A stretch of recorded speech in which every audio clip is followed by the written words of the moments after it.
Hello friends, അപ്പോൾ ഇന്നത്തെ വീഡിയോയിൽ ഞാൻ കാണിക്കുന്നത് കുറേ വൈറ്റ് ഡ്രസ്സുകളാണ് കേട്ടോ. മീഷോയിൽ നമുക്ക് വളരെ റേറ്റ് കുറവിൽ വാങ്ങിക്കാൻ പറ്റിയ വൈറ്റ് ഡ്രസ്സുകളാണ് ഇന്ന് കാണിക്കുന്നത്. എന്നെപ്പോലെയുള്ള പെൺമക്കളുള്ള അമ്മമാരുടെ പ്രധാന പ്രശ്നമാണ് ഈ ഇൻഡിപെൻഡൻസ് ഡേ, ശിശുദിനമൊക്കെ വരുമ്പോഴേക്കും വെള്ള ഫ്രോക്കിന് എങ്ങോട്ട് പോകുന്നു. കടയിൽ ചെന്ന് വാങ്ങിക്കുമ്പോൾ 600, 700, 800 രൂപ. പിള്ളേർ ഇട്ടുകൊണ്ട് പോകുന്നു, തിരിച്ചു വരുന്നു, പിന്നെ അതൊന്നിനും കൊള്ളത്തില്ല.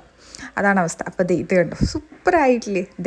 ഒരു വെറൈറ്റി ആയിട്ടുള്ള ഒരു മോഡേൺ ഡ്രസ്സായിട്ടുള്ള വൈറ്റ് ഡ്രസ്സ്. ഇങ്ങനെ കുറേ ഡ്രസ്സുകൾ ഈ വീഡിയോയിൽ ഞാൻ കാണിക്കുന്നുണ്ട്. അപ്പോൾ ഇതിൻ്റെ എല്ലാത്തിൻ്റെയും ഇത് കൂടാതെ വേറെ ഡ്രസ്സിൻ്റെയൊക്കെ ലിങ്ക് ഞാൻ ഇതിൻ്റെ കൂടെ ആഡ് ആക്കി തരാം കേട്ടോ. വൈറ്റ് ഡ്രസ്സിൻ്റെ എല്ലാം ഒരു 89 രൂപ മുതലൊക്കെ സ്റ്റാർട്ടിങ് റേറ്റ് കേട്ടോ. ഫുൾ റേറ്റ് അല്ല, സ്റ്റാർട്ടിങ് റേറ്റ്. ഇതൊക്കെ നല്ല ക്യൂട്ടായിട്ടുള്ള ഡ്രസ്സാണ്. ഇതൊക്കെ കാണുമ്പോൾ തന്നെ കുത്തിയാവും. അപ്പോൾ ലിങ്കൊക്കെ ഇട്ട് തരാം. പെട്ടോടൊന്ന് വീഡിയോ കമൻറ്റ് ഇട്ടോ. എല്ലാവർക്കും ഈ വീഡിയോ ഒന്ന് ഷെയർ ചെയ്ത് കൊടുക്കാം കേട്ടോ. നിങ്ങൾക്ക് പെൺപിള്ളേരുള്ള അമ്മമാർക്കൊക്കെ നിങ്ങളുടെ ഫ്രണ്ട്സിനും റിലേറ്റീവ്സിനൊക്കെ ഈ വീഡിയോ ഷെയർ ചെയ്യുക. അവർക്കൊക്കെ ഒത്തിരി യൂസ്ഫുൾ ആവുന്ന സംഭവമാണേ. ഓക്കെ.